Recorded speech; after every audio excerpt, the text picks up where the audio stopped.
আমাদের এখন টোটোর একটু অসুবিধা হয়েছে, তো এবার আমরা শিখর খালি জায়গাতে আছি। হ্যালো বন্ধুরা, কেমন আছো তোমরা সবাই? তো আরেকটি লং ভিডিও নিয়ে আমি চলে এসেছি। তো হঠাৎ করে প্ল্যান হলো মায়াপুর যাওয়া। তো আমার মাসির ছেলেমেয়েরা, মাসি মেশো, দাদু দিদা সবাই এসেছিলো। তো এই দেখো ওরা সব হাই করছে তোমাদের। তো মাঝ রাস্তায় যেতে যেতে আমাদের টোটো পাংচার হয়ে গেছে। আমার বোন কি বলছে শোনো। আমাদের এখন টোটোর একটু অসুবিধা হয়েছে, তো এবার আমরা এবার আমার ছোট মেশো কি বলছে তোমরা শোনো। শিখর খালি জায়গাতে আছি, এখানে আমাদের টোটো পাংচার হয়ে গেল। আমরা মায়াপুরের রাস্তায় আছি, জানি না কি হবে, কখন যাবো জানি না, দেখা যাক। এখন আমাদের ভাগ্যে থাকলে যাওয়া অবশ্যই হবে। তো ফাইনালি আমাদের টোটো ঠিক হয়ে গেছে, আর এখন আমরা যাচ্ছি হুলোর ঘাটে। তো হুলোর ঘাটে টিকিট কেটে আমরা ওই পার হব, মানে মায়াপুরে যাব নৌকা করে।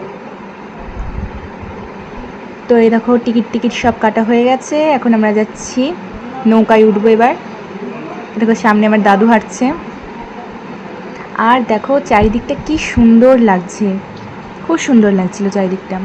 তো আমরা এবার নৌকায় উঠে পড়েছি, আর আমার বোন এখানে ঢং মারছে।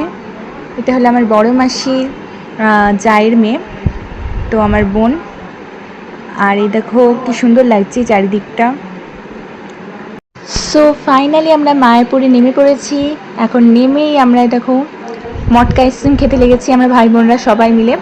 আর দেখো সামনে হনুমানজি মন্দির ছিল, তোমাদের দেখালাম। এবার আমরা টোটো ধরবো, টোটো ধরে মায়াপুরে বাকি মন্দিরগুলো সব ঘুরবো।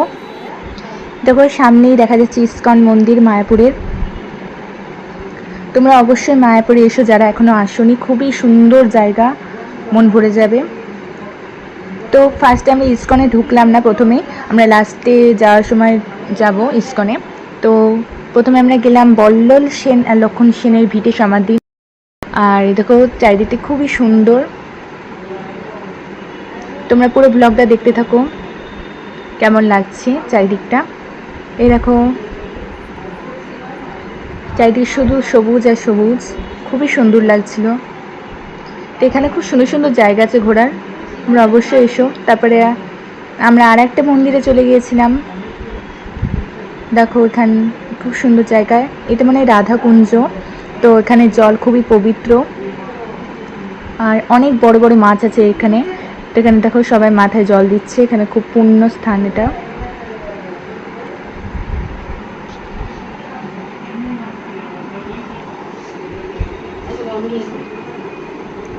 দেখো কি বড় বড় মাছ।